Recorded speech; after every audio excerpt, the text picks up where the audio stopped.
The Vietnam War was a prolonged, expensive, and divisive conflict between the Communist government of North Vietnam and South Vietnam, whose main ally was the United States. Yet, it often gets overlooked and is referred to as a pointless war that took the lives of over 3 million people, including over 58,000 Americans and 1.5 million innocent Vietnamese civilians. The war ended when Communist forces seized control of South Vietnam in 1975, and the country was unified as the Socialist Republic of Vietnam the following year. But for many involved, the scars remain, and in this video we will show you clips recorded during the war to give you a glimpse into the hell that the soldiers and civilians endured throughout the 20-year conflict. We'll warn you that much of this content is disturbing and viewer discretion is advised, but we hope you find these videos both informative and educational.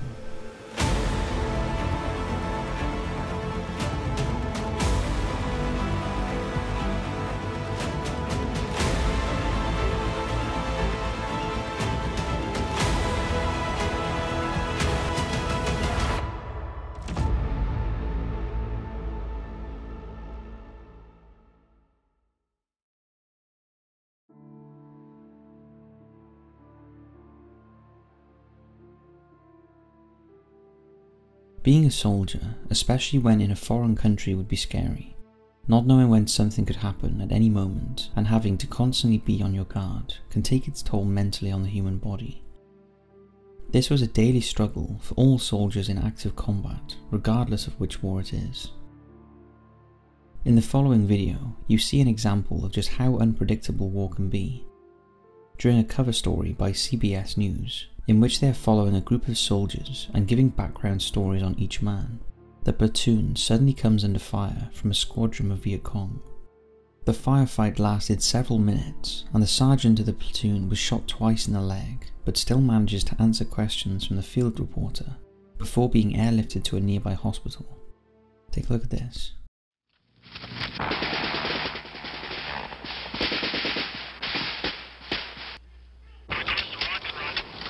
Okay.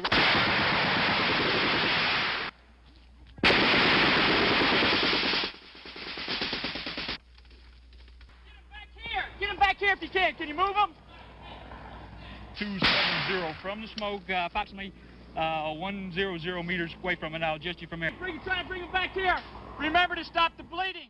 The news reporter summed it up best with the word harrowing. Seeing active combat that is real life and not something from an action movie hits you in a different way. There are no insane, over-the-top explosions, and it seems to end as abruptly as it began. This was the life of these soldiers every day, never knowing when something like this was going to happen. We can't imagine how terrifying it would be to be constantly on alert of a firefight like this. The sergeant was able to survive his injuries and make it out of the combat zone.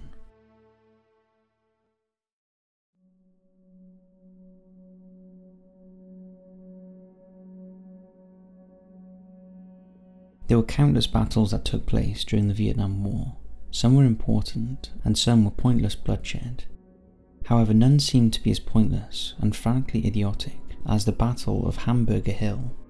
The battle lasted for 10 days and resulted in the deaths of 72 American soldiers and over 600 North Vietnamese soldiers.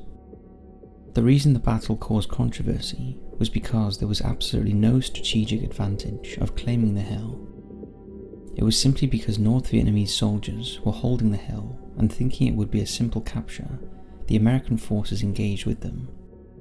Take a look at this recorded footage from the battle itself.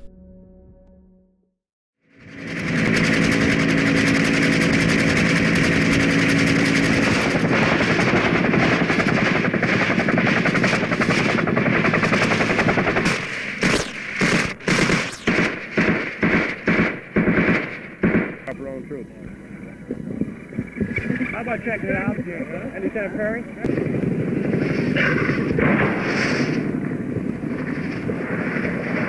Right now they have the enemy trapped in a bowl to the west of the major portion of the hill. Over 700 people lost their lives for something that would not even be a key factor in the war, and many began questioning the reason why it was started in the first place.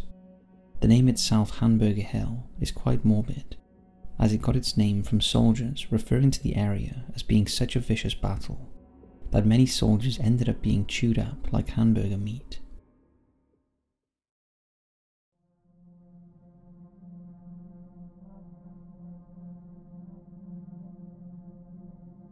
Bombings have always been a part of modern war, with the ease in which they can be dropped and catastrophic damage they can inflict. It's not difficult to understand why so many bombings have been carried out in wars in the past. This was no different in the Vietnam War, as there were countless carpet bombings dropped all over North Vietnam, and the many casualties that resulted from these acts are truly horrific. Many, if not most of the victims from these attacks were civilians, from normal workers to children being trapped in the war-torn country and having no means of escaping. The following footage shows a rare, in-depth look at the absolute devastation these bombing runs were capable of. Take a look.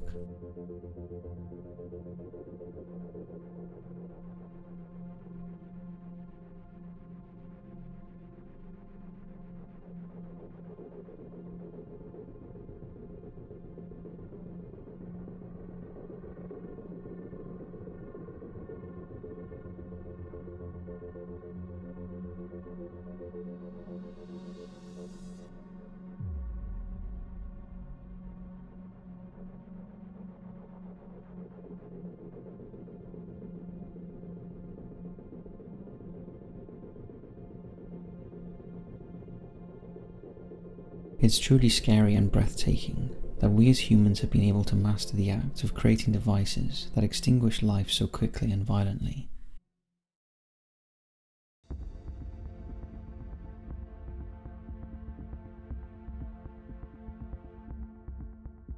As we stated earlier in the video, soldiers were on constant alert as they never knew when a surprise attack would occur.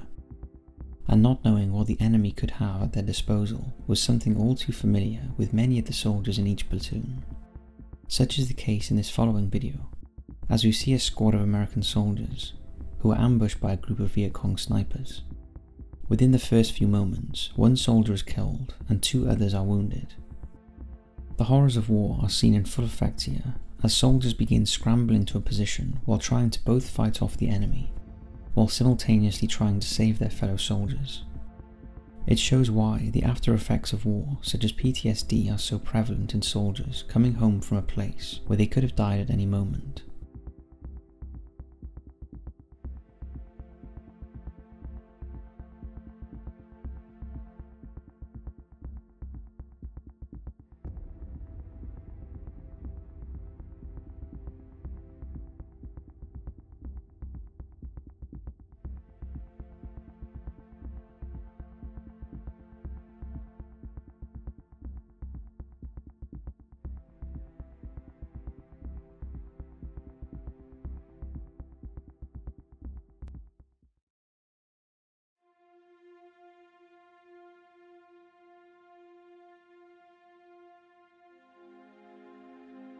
All too often, wars are given a very unrealistic view of how they actually operate, usually through movies, TVs and video games. But to understand the horrors, companionship, celebrations and tragedies of war is to actually be there and be in it.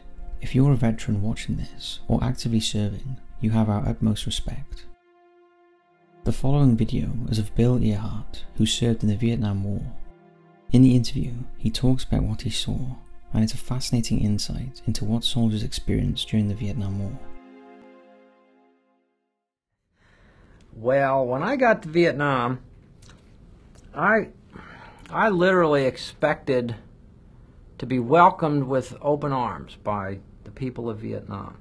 I had in my head the black and white newsreels I had seen on the Walter Cronkite 20th Century show of the American troops rolling through villages in France and being showered with wine and flowers and kisses. And as we were driving down, a guy from the battalion I was assigned to picked me up in a Jeep at Da Nang, and we had to drive the 20 miles to where my battalion was located, and I really was disappointed that there weren't people standing along the road waving to me and, you know, offering me flowers and things. I really expected to be greeted with open arms as a liberator, and it was It was as though I was invisible. And Jimmy and I went down there to the track park, and 2 tractors came in. They had a whole bunch of Vietnamese up on top. High, flat-topped vehicles, about 8 or 9 feet tall. And as the tracks wheeled into the park, the Marines up on top immediately began hurling these people off. They were bound hand and foot so that they had no way of breaking their fall. And they were old men, women, children, no young men. And I couldn't believe these guys were treating these people this way. And I turned to Jimmy and said, I grabbed him by the arm and said, what are those guys doing? We're supposed to be helping these people. And Jimmy turned to me and he looked at my hands on his arm. I sort of took them off and he said, Earhart, you better keep your mouth shut until you know what's going on around here. And I think it was at that point that I realized things were not quite what I was expecting. You know, the common perception, the notion I had when I was in high school was that it was the Viet Cong terrorized the Vietnamese population, forced them to fight against the Americans at pain of death. What I began to understand in Vietnam was that they didn't need to do things like that. All they had to do was let a Marine patrol go through a village. And whatever was left of that village, they had all the recruits that they needed. I began to understand why the Vietnamese didn't greet me with open arms, why they in fact hated me. But of course that didn't change the fact that my friends were getting killed and injured every day, and the only place that you could focus your own anger and fear was on those civilians who were there. And so it was this self-perpetuating mechanism. The longer that we stayed in Vietnam, the more Viet Cong there were, because we created them, we produced them. You know, the kinds of questions that began to present themselves were just, the questions themselves were ugly. And I didn't want to know the answers. It's like banging on a door. You knock on a door, and the door opens slightly, and behind that door it's dark, and there's loud noises coming, like there's wild animals in there or something. And you peer into the darkness and you can't see what's there, but you can hear all this ugly stuff. You want to step into that room? No way. You just sort of back out quietly, pull the door shut behind you, and walk away from it. And that's what was going on. The questions themselves were too ugly to even ask, let alone try to deal with the answers. There's also one more video of another Vietnam soldier recalling his account, in which he states that he has killed 36 Vietnamese soldiers. You can tell by the way the soldier tells his story that he has been severely damaged by the war, and the things he had to witness and do. Well, my father had been a World War II veteran, and my brother was in Vietnam, and I couldn't let him outdo me. There was sort of a conflict between me and my brother of who was better at what. And I had to go because he was over. Every kill you made seemed like it made you feel a little better. In other words, there was a place that it sort of cheered you up to a certain extent. I mean, you didn't jump up and down or, you know, with joy and all this, but it was a place in your heart that it just made you feel good. How many people did you kill? 36. And how did you keep count? Cutting their ears off. What did you do with them? You know your shower rods that have the metal clips on them that look like a keychain? Kept them on them, hooked them on your belt loop. Some people thought it was sick, grotesque, gruesome. They felt like you was dead already, you didn't have a heart. You could look at them and think, yeah, there's that many out there that ain't gonna be out there no more. Truly tragic. Now this is just a small selection of videos available that show the horrors of the Vietnam War. There were many more devastating things going on that were not filmed, and there are also lots of available films out there that we have not included in this video. Thanks for watching, and we'll see you next week for another episode of Wars of the World.